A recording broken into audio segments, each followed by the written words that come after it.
Okay, Assalamualaikum warahmatullahi wabarakatuh.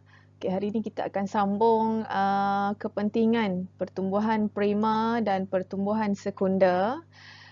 Saya dah semak slide PowerPoint awak dan untuk kali ini saya pilih secara random slide Liana dan Fakihah dari 5 Iman untuk saya present kepada awak, terangkan kepada awak menggunakan slide mereka.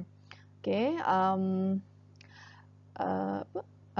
satu yang saya lihat adalah effort mereka menyalin, bukannya bukannya ambil gambar letak screenshot letak dekat slide, bukan. Maksudnya mostly kebanyakannya adalah mereka yang type semula. Maksudnya bila awak menaip tu awak akan membaca, sekaligus awak membaca apa kepentingan, apa perbezaan antara prima dan sekunder. Okay, jadi untuk kali ni, yang lain jangan sedih. Kita ada banyak lagi slide. So untuk kali ni saya pilih Liana dan Fakihah. Okay, semua pun bagus. Okay, cuma yang ni itulah saya pilih secara random. Okay, so kita akan tengok kepentingan pertumbuhan prima dan pertumbuhan sekunder, kepentingannya. Okay. Next, pertumbuhan sekunder. Apa pula kepentingan pertumbuhan sekunder?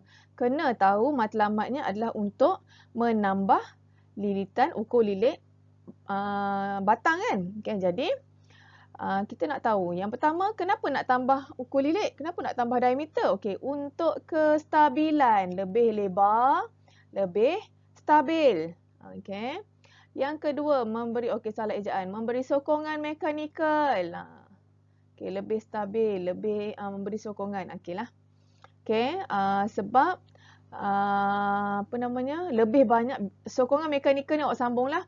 Kerana lebih banyak tisu xylem yang dihasilkan. Awak tahu bahawa xylem memberi sokongan kepada tumbuhan kan. Okay, jadi untuk pertumbuhan sekunder ni, sokongan mekanikalnya bertambahlah dengan adanya xylem sekunder dan phloem sekunder. Okay.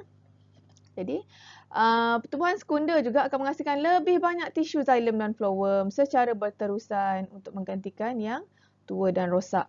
Okay. Dan hidup pokok tersebut menjadi lebih lama. Okay, seterusnya. Okay, apa perbandingan antara pertumbuhan prima dengan pertumbuhan sekunder dalam tumbuhan Eudicot? Okay, bila sebut tentang perbandingan, mesti ada persamaan dan perbezaan dia minta. Okay, persamaan dan perbezaan. Okay, kita tengok nanti apa Okey, tu dia.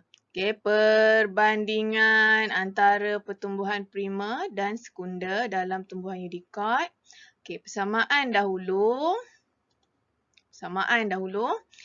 Okey, apa persamaan prima dan sekunder? Dia dapat meningkatkan saiz tumbuhan. Panjang bertambah, lebar pun bertambah. Okey. Dia berlaku dalam tumbuhan berkayu. Okey. Untuk prima dan sekunder persamaannya. Okey, untuk tumbuhan herba dia takkan berlaku. Herba renik dia takkan berlaku sekunder. Tapi untuk tumbuhan berkayu, dua-dua akan berlaku. Okey, prima dan sekunder akan melibatkan mitosis sebagai proses pembahagian sel. Okey, untuk menambahkan bilangan sel, ialah nak tambah saiz, panjang dan lebar, mesti melibatkan pembahagian sel yang dah matang secara mitosis, bukan meiosis. Okey. Okay, next kita tengok perbezaan pula. Okey. Okey, pastikan perbezaan. Okey, lupa nak cakap. Untuk persamaan ni, sepatutnya ayat depan ni mesti tulis kedua-duanya. Kedua-duanya dapat meningkatkan saiz tumbuhan. Kedua-duanya berlaku pada tumbuhan berkayu. Kedua-duanya melibatkan pembahagian sel secara mitosis. Boleh? Okay, next. Untuk perbezaan, awak tambahlah nanti ya. Ni tambah.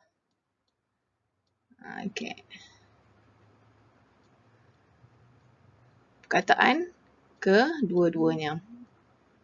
Okay, next kita tengok perbezaan. Okay, untuk membeza, pastikan kedua-dua aspek cirinya adalah sama. Okay. Kita tengok meristem, tisu meristem yang terlibat untuk pertumbuhan prima adalah meristem apex. Okay. Hujung pucuk dan di hujung akar. Dan untuk pertumbuhan sekunda akan melibatkan meristem lateral. Okay. Iaitu akan melibatkan cambium gabus. Okay. Penglibatan cambium gabus dan cambium vascular. Okay. Arah pertumbuhan secara memanjang untuk prima. Ke atas dan ke bawah lah. Dan sekunda secara jejari melebar. Okay. Ketebalan kulit kayu nipis. Okay. Bagi pertumbuhan sekunda, kulit kayu dia tak tebal. Okay. Boleh toreh-toreh je dengan jari. Okay. Untuk pertumbuhan sekunda, awak cubalah toreh tu kulit pokok mangga dengan tangan awak. Ditoreh. Nak tahu tebal ke tak. Okay. Kehadiran tisu berkayu. Okay. Tidak mempunyai tisu berkayu untuk prima, mempunyai tisu berkayu untuk sekunda. Okay. Ni seterusnya adalah ni adalah disebabkan oleh kehadiran cambium gabus lah. Dekat sini prima tiada cambium gabus kan. Jadi tak adalah tisu berkayu. Yang ni ada penglibatan cambium gabus dan cambium vascular untuk menghasilkan phloem dan xylem sekunda dan juga untuk menghasilkan tisu gabus. Okay. Ni akan menghasilkan tisu berkayu. Pertumbuhan sekunda akan menghasilkan tisu berkayu. Okay, seterusnya, kehadiran gelang tahunan. Okay, prima tak ada gelang tahunan. Sebab dia pun jangka hayat dia tak adalah bertahun-tahun kan. Okay, jadi dia tak adalah gelang tahunan. Tapi untuk tumbuhan yang mengalami pertumbuhan sekunda, kalau awak buat keratan rentas pada batang dia, dia ada gelang tahunan. Lagi-lagi di negara 4 musim. Okay. Akibat kadar pertumbuhan yang tidak sekata. Okay.